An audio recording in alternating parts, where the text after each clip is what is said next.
Hello, my Panda pals, and welcome back to the channel. Today we are recapping The Last Resort. It is a brand new season. It is season 2. Just as an FYI, I have no idea who most of these goobers are, but I am super excited to find out why the hell they're even here, and if they end up leaving this place sucking just a little bit less. So buckle it up and let's get started.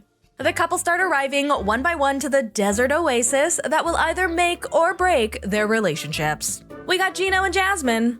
I want us to be a team. We are one. I promise. Let's do it. Well, thank God it was a pinky promise. That's how you know they really mean it. Now, a quick rundown for those of you who do not know. They dated long distance for 3 years, she came over to the States on a K-1 visa, and now they have been married for 9 incredibly unsatisfying months, most of which have been devoid of any kind of physical touch. Even though we love each other, we hate each other at the same time. We are pretty close to getting divorced. Jasmine is pretty nervous about meeting the other couples because Gino is always super duper nice to her in public, so everyone always sympathizes with him and is like, damn, that Jasmine biatch is one crazy monster, huh? Next, we got Natalie and Josh. Next to me is Josh, and he's 43. But I look 25. No, you look a solid 45. Like, I get it though. I mean, you're dating Natalie, so delusion is clearly your strongest attribute. I'm honestly a little shocked that they're here because their relationship felt more like a situationship. Cause Josh could not decide whether he wanted to date Natalie for real, and Natalie was still, married to another man. Anyway, she met Josh at an open casting event for his talent agency a few years back. They have since been going on and off for the past 3 years, and the last we saw them, they were definitely off. Our relationship status it's complicated. So what I'm hearing is that it's exactly the same. The two check in, and Josh definitely forgets Natalie exists for a split second, because the concierge is like, oh, you're here for the couples retreat? And Josh is like, yes, I am. I mean, we. Yes, we are. Oh, wonderful. Here for the couples retreat. Sort of. Look at that concierge's face. She is looking at Natalie like, oh, okay, sweetie. It was a yes or no question.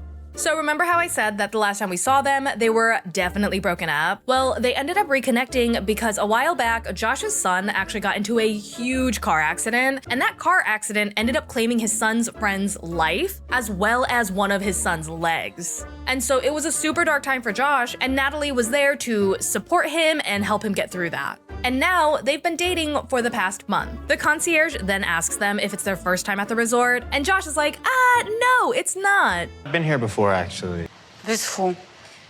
I stayed. I hope they paid her for this, because her facial expressions, gold. Josh tells Natalie that he has stayed here in the past, but only by himself because it's close to the airport and he travels a whole bunch. Natalie definitely does not believe him. We should get in contact if he wants to visit again. Oh my god. I honestly forgot how unhinged Natalie can be. Holy crap, she's really letting her crazy peek out real early. Then enter Stacy and Florian. Now, this is one of the couples that I don't know, and first impression, Florian looks like a 2-timing scumbag that probably thinks that this is 8 inches. Let me know if I'm in the ballpark with that one. These two met 7 years ago when Florian slid into her DMs because I guess he was looking for a new mommy or something. I don't know, but when it happened, he was 25, she was 42, and when you are 25, a 17-year age difference is just a wee bit too much for me. Stacy tells us that 6 months ago, she got really sick and almost lost one of her kidneys, and during her recovery, her doting husband was pretty much MIA. I thought I'd have my husband by my side, but it was like he was going out more and more. Okay, so I was definitely right about him being a scumbag. Stacy says the two of them have been growing apart ever since, and with her getting older, she really doesn't want to waste time on a man who is not going to stand by her through thick and thin. Then we have Rob, and these two met a few years back on social media because they were both hot and super thirsty. They dated and struggled with things like infidelity, trust, a mutual inability to communicate their needs effectively, which ultimately led to them getting married because they both thought that would magically solve all of their issues. And when it didn't, because that's not how that works, they broke up, and now they're here to give their marriage the snowball's chance in hell that it apparently deserves. All we ever talk about is yesterday. We can't ignore the past. Sophie, I'm not going to it's bring it one up thing. every 5 minutes, but we're not going to act like it doesn't exist. Yay! I am so super duper glad that we are gonna get to keep talking about the same fucking issue with these two. Do we think they're gonna get over it? Probably not. Rob tells us that he has made his mistakes in the past, but he has apologized for them and he has made changes. But Sophie keeps thinking that she is perfect and that all of their relationship problems would be solved if he just didn't suck so much. If you ask Sophie, it's all the way one-sided. All of our problems are just me. Then he says that he recently discovered something that made him lose all of his trust in her, and she's got some splaining to do. If she's gonna hold me accountable for my lies, then she needs to reveal all of her secrets as well. It better not be something stupid like she washes her dishes but doesn't wash mine. Cause remember that time when Sophie was like, I really want you to be nicer to me? And he was just like, yeah, well, I'm gonna need you to use a little bit less toilet paper, okay? Next, we got Brandon and Julia. They are another couple that I don't know, and first impressions, he kind of looks like he is a know-it-all, like he thinks he's better than everybody, but he doesn't know how to pronounce Worcestershire sauce. And the moment that you correct him for saying it wrong, he gets way too mad about it. Let me know how far off I am. I always like to party. You? What are you talking about? Just trying to make a party between you and I happen. No, that's not party, Brandon. That's just lonely. Sadness stinks. Anyway, we're back with Gino and Jasmine. They get into their rooms, and Jasmine is so funny. The way that she completely disregards Gino's existence, like, girly, you are doing way too much, but I am also here for it. Jasmine, the door. Can you, help me? I'm holding the door. They check out their new digs, and Jasmine is like, ooh, you can sleep outside on the patio. And Gino is like, ugh, no, there are snakes there. You could sleep here outside. Oh my gosh, they're snakes. This would be such a cute, funny little jab if she did not mean it. Jasmine tells us that they have not slept in the same bed for the past 8 months, which means that they have also not banged in the last 8 months. That is 7 months and 3 weeks too long. One thing is for certain, there is no way on earth I'm gonna stay in a marriage that is sexless. Stacy and Florian get to their rooms, they plop on the bed, and Stacy starts twerking on it, and she's like, ooh, this bed is very bouncy. You know what I'm saying? And Florian is sitting next to her, and he could not look any more disinterested at the thought of banging his own wife. A few years ago, the two almost called it quits when Stacy found out that Florian was cheating on her, and recently, he's been going out at all hours of the night to party it up, like he's not coming home until 5 or 6 in the morning. He's a born-again frat boy. We got Ariella and Binny next. I do not know who these two are either, but Ariella arrives first because her and Binny have actually been separated for the past couple months. I'm not sure I'm ready to share a bed with Binny. The two met when she traveled to Ethiopia. She stepped outside of her hotel room and fell in love with the first guy she laid eyes on. A few months later, that guy, who is Binny, got her pregnant and she gave birth to a beautiful baby boy named Avi. Binny got a part-time job as a stunt performer, and Ari was like, yes, my man can finally learn how to be a responsible human being, but too bad, so sad. Apparently, all Binny did was party. Ari says that the two of them hit rock bottom a few months ago, and she just could not take it anymore, so she took their son and moved back to Ethiopia. She doesn't want to think that this is the end for them, but she did recently discover some very heartbreaking news. Binny has been cheating on me. Natalie and Josh are exploring the ground, literally. It's fake. Yeah. It looks so real. Josh points out some cardinal directions to her for some reason, and Natalie's like, ooh, okay, so which cardinal direction is your house? And Josh hesitates for a very long time as if he's thinking, oh my god, is she gonna knock on every door in that general direction until she finds me? Which is a valid concern. Doing that seems very on brand for her. My house? Holy crap, she still has not been to your house? Brandon and Julia are taking a bath, and Brandon is concerned that their relationship might not get the attention it needs to heal with all of these other train wrecks around them. And Julia is like, no, it's gonna be great to get some of their insight into our relationship. I'm interested to listen to their opinion because we can learn something new from other people. Yeah, because the blind leading the blind has historically been the right way to go. Or we can see other couple and see what kind of issue them have. And I mean, it's absolutely great for us. So she basically wants to feel better about her own shitty relationship by seeing how much shittier other people have it, which that's a valid thing you can do, but I wouldn't recommend it because it doesn't actually make your relationship any less shittier. Brandon then tries to get in some sweet nookie, and Julia promptly rejects him, and then he tells us that this lack of intimacy has been a huge issue for them. And these issues with intimacy, it all started when I first told her, I want to start trying to have a baby. Stacy and Florian arrive at the mixer first, and Florian is not excited because he hates meeting new people. He can be rude. No, I be straight to the people, I also hate meeting new people, but it's because I have a lot of anxiety and a lot of insecurities about myself. It feels like Florian hates meeting new people because he hates people.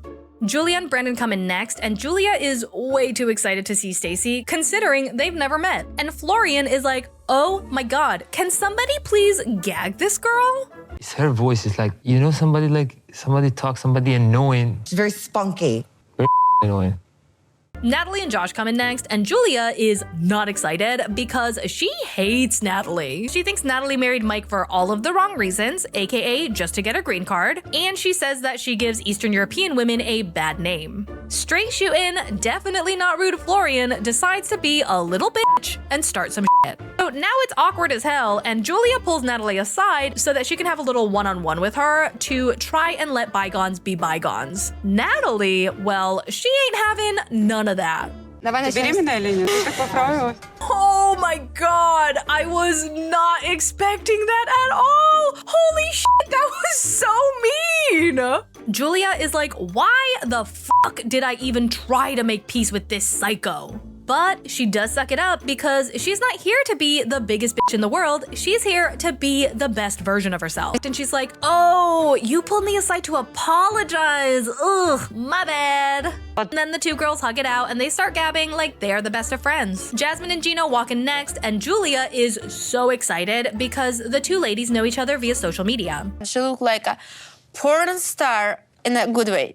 You don't have to say in a good way. If you say that someone has the body of a porn star, no one is going to think that that is a bad thing.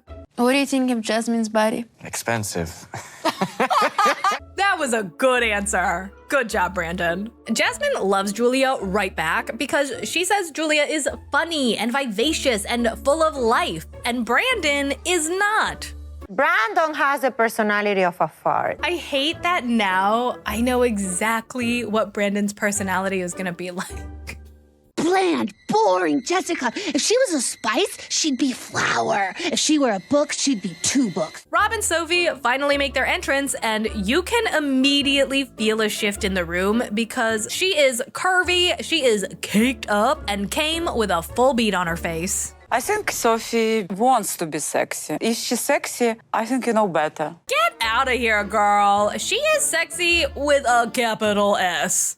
Florian is talking to Ari, asking what's going on with her and her boo thing, and she's like, oh, he only cheated on me. And then she's like, what's going on with you and your boo thing? And he's like, oh, just stuff.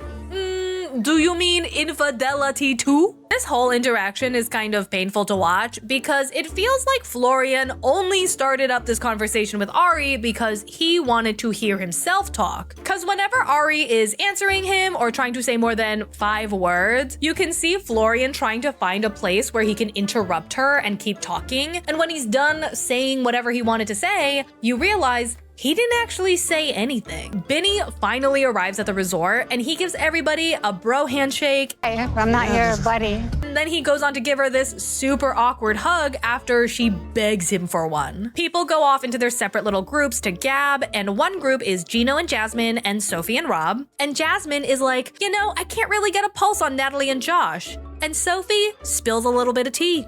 Her man has been messaging me on Instagram, inviting me to Vegas. So yeah, apparently Josh has been all up in her DMs, and at first Sophie didn't think anything of it because Josh and Rob are butt buddies. But then he started to respond to all of her sexy gym photos with a bunch of heart eyes and fire emojis. And then he invited her to go to Las Vegas with him. Rob says he's not jealous, but Josh definitely has some splaining to do. Ari gets to sit alone with Benny, and she's like, are you ready for therapy and to be honest about all of the crap that you've pulled? I'm doing honest. So you never cheated on me? No, I didn't cheat. Those are some shifty-ass eyes, Benny. Wanna try just looking in a single direction? You refused about my social media. It's over-controlling. So Benny doesn't have any access to his social media accounts because Ari changed all of his passwords after she discovered he was talking to another woman and even saw pictures that he posted of him kissing her. I could give a about your social media. It's not revenge. On one hand, I'm like, I don't know, that kind of feels like retaliation, and holding his social media accounts is not going to stop him from cheating on you. Benny explains that he can't just make up new social media accounts. He has been building up his socials for a very long time, and it's how he gets work as a stuntman and communicates with his clients and family. Ari goes off to get comforted by Florian, who would not be my first choice. I don't even think he would be my last choice. Like, I think I would prefer to confide in a bush. You know, like, I think the bush would have better listening skills. Okay. I made the wrong decision. Listen, I get that he is trying to comfort her, but sometimes comforting somebody looks like shutting the fuck up and letting them talk. Everyone gathers up again because it is time for group therapy. We meet the group of professionals who have the unfortunate job of trying to get these people to be the best versions of themselves. We got James, the psychotherapist, Heidi, the counselor, and Reba, the sex educator. They start things off by asking everybody why they think they are here. Brandon starts off and he's like, him and his wife need to get on the same page about wanting kids. And every time he wants to talk to her about it, she gets super mad at him. So it's kind of like too much to talking about that. I don't think so. Jasmine says he has started to feel more and more like a stranger. Gino says that recently, Jasmine has started to go out and spend the night somewhere else, and she does not let Gino know where she is or who she's with. Rob says that he made a few mistakes, and he thought that marriage was gonna give them a fresh start. But he feels like he's been stuck in this never-ending cycle of having to apologize and make it up to her. I'm really unhappy, and so is he. It does kind of sound like Sophie doesn't think she has any work to do, like she's not a part of the problem, which kind of sucks because Girlie is standing in the way of her own happiness. Natalie says she loves Josh for real, and she deserves some answers. Josh's love is like the grass in Arizona, aka fake as hell. And Josh is like, Natalie has all these expectations, and when they aren't met, she completely blows up. A lot of jealousy issues. Yeah, that's not surprising. She called Julia fat to her face. I was genuinely shocked when I heard that they were gonna be on the show, because I was like, last resort for what? She didn't even know if you guys were dating most of the time. At least these other goobers are married. Stacy says that Florian is starting to repeat a lot of the same patterns from his past now that he's in Miami. He'd been going out more and more. But one day I noticed he had makeup on his shirt. He is like, I was drinking and drunk people like to hug other drunk people. Yeah, so I hate him. Ari accuses Benny of being a cheater and a pathological liar. Benny then accuses Ari of being a control freak and a blackmailer. That is the end of group therapy. The cast members all head off in different directions. Sophie and Rob are relieved that they are clearly not the most messed up couple here. And Gino and Jasmine argue some more. You're saying you cheated on me? Don't ask questions of things you don't want to know. No. Stacy and Florian argue because she doesn't think he's taking therapy seriously. Maybe it's stupid to you, but it means a lot to me. To me, no makes sense, to be honest with you. Ari and Benny are fighting because Benny wants his social media accounts back, and Ari doesn't like that he keeps asking her about them, so she kicks him out. And that, my Panda Pals, is all I have for you today. Wow. So this is my first time watching The Last Resort. I was not in the world of reality TV during their first season. I feel genuinely excited to watch things unfold. So far, I do feel like Julia's energy is a tad bit on the annoying side. Like, she kind of reminds me of Pinkie Pie, and I have more of the personality of Maude. Like, I don't know if anyone's gonna get that reference, but whatever. I also know that Rob and Sophie are not together anymore, but I'm still excited to see if they are able to learn a thing or two that they might be able to carry over into their next relationships. Again, I don't know why Josh and Natalie are here, but they are, so whatever. I don't know who to root for between the few couples whose history I don't know, so if you guys want to chime in with your thoughts on them, let me know down below. Like, I think one of the biggest things I want to know is, am I supposed to hate Florian? Because he seems very hateable. Anyway, I hope you liked the recap. If you are not subscribed yet, do your girl a solid, click that subscribe button, give this video a big thumbs up, and again, down in the comments below, let me know who you are rooting for. I hope to see you for the next one, and as always, thanks for not letting me ride this train wreck alone. Bye!